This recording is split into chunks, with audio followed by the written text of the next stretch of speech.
আসসালামু আলাইকুম বন্ধুরা, আশা করি সবাই ভালো আছেন। সূরা গাসিয়া পবিত্র কোরআনের 88তম সূরা। গাসিয়া মানে আচ্ছাদনকারী। এই সূরায় 1 রুকু 16 আয়াত আছে। কিয়ামতের দিন কারো কারো মুখ অবনত, ক্লিষ্ট ও ক্লান্ত হবে। তারা জাহান্নামে প্রবেশ করবে। যাদের মুখ আনন্দে উজ্জ্বল হবে তারা জান্নাতে প্রবেশ করবে। হযরত মুহাম্মদ সাল্লাল্লাহু আলাইহি সাল্লামকে বলা হয়েছে, অতএব তুমি উপদেশ দাও, তুমি তো একজন উপদেষ্টা, ওদের কর্মেও নিয়ন্ত্রণ নাও। সূরাটিকে কয়েকটি ভাগে ভাগ করা যায়। 1 থেকে 7 আয়াতে পরকালে খারাপ মানুষের পরিণতি, 8 থেকে 16 আয়াতে পরকালে ভালো মানুষের পরিণতি, 17 থেকে 20 আয়াতে দুনিয়ায় নিদর্শন দেখে পরকালের যৌক্তিকতা খোঁজার আহ্বান, 21 থেকে 22 আয়াত আহ্বানকারীর বৈশিষ্ট্য, 23 থেকে 25 আয়াত আহ্বান না শোনাও না মানার পরিণতি। প্রথমে পরকালের খারাপ মানুষের পরিণতি, তারপরে ভালো মানুষের পরিণতি বর্ণনা করা হয়েছে।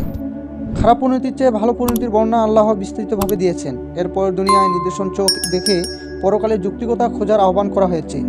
এরপর আহ্বানকারীরা বৈশিষ্ট্য বর্ণনা করে আহ্বান না শোনা ও না মানার পরিণতি বলে সূরাটি শেষ হয়েছে।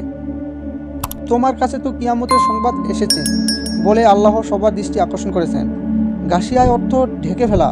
সেদিন সব ঘটনা, অবস্থান, চিন্তা, কাজ ঢেকে ফেলা হবে। সেদিন অনেকেরই মুখমণ্ডল হবে অবনত। দ্বিতীয় আয়াতে একথা বলার মাধ্যমে কিছু মুখ যে সেদিন নিচু থাকবে এবং তাদের পরিণতি যে ভিন্ন হবে তার ইঙ্গিত দেওয়া হয়েছে।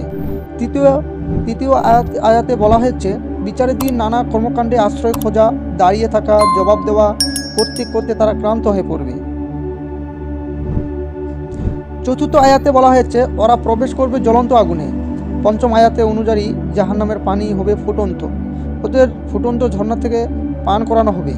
ষষ্ঠ ও সপ্তম আয়াতে আছে, ওদের জন্য কোনো খাদ্য থাকবে না, শুকনো কাটা ছাড়া, যা ওদের পুষ্ট করবে না এবং ওদের খিদেও মিটাবে না। অষ্টম আয়াতে আছে, সেদিন অনেকের মুখ হবে আনন্দের উজ্জ্বল। সেদিন শব্দটি ব্যবহার করার মাধ্যমে আল্লাহ আখিরাতে বুঝিয়েছেন। 10 থেকে 16 আয়াতে আছে, থাকবে তারা সুমহান জান্নাতে, যেখানে তারা আসার কথা শুনবে না, সেখানে ঝর্ণা বইবে। উচ্চ মর্যাদার আসন, প্রস্তুত পানপত্র, সারি সারি তাকিয়া আর বিছানা গালিচা। জান্নাত কেমন হবে তার বিবরণ আছে। জান্নাতীরা থাকবে প্রবাহিত ঝর্ণাধারার পাশে। এই সুবিধা চিরস্থায়ী হবে।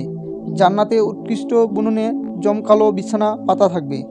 জান্নাতীরা আরামে সেখানে বসবেন ও অখণ্ড অবসর সময়ে পার করবেন। 17 আয়াতে আছে, তবে কি ওরা লক্ষ্য করে না উট কীভাবে সৃষ্টি করা হয়েছে? উট এক বিস্ময়কর ও উপকারী প্রাণী। 18তম আয়াতে বলা হয়েছে কিভাবে আকাশ ঊর্ধ্বে রাখা হয়েছে। এরপর 19তম আয়াতে বলা হয়েছে পর্বতমালাকে কিভাবে শক্ত করে দাঁড় করানো হয়েছে। যারা দুনিয়াতে সঠিকভাবে ইবাদত করেছে, যাদের বিশ্বাস সঠিক ছিল, সুউচ্চ জান্নাত তাদের ঠিকানা হবে। পরের আয়াতগুলোতে সে কথা বলা হয়েছে। কুরআনে আছে, অতএব তুমি উপদেশ দাও, তুমি তো শুধু একজন উপদেষ্টা, ওদের কর্মের নিয়ন্ত্রণ না নাও। কেউ মুখ ফিরিয়ে নিলে ও অবিশ্বাস করলে আল্লাহ ওদের মহাশাস্তি দেবেন। ওদের প্রত্যাবর্তন আমারই কাছে, তারপর ওদের হিসাব নিকাশ আমারই কাজ।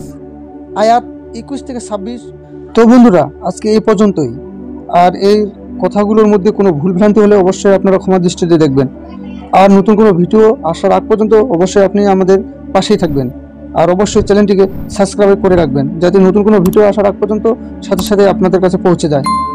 এতক্ষণ আপনারা সবাই ভালো থাকবেন, সুস্থ থাকবেন। খোদা হাফেজ।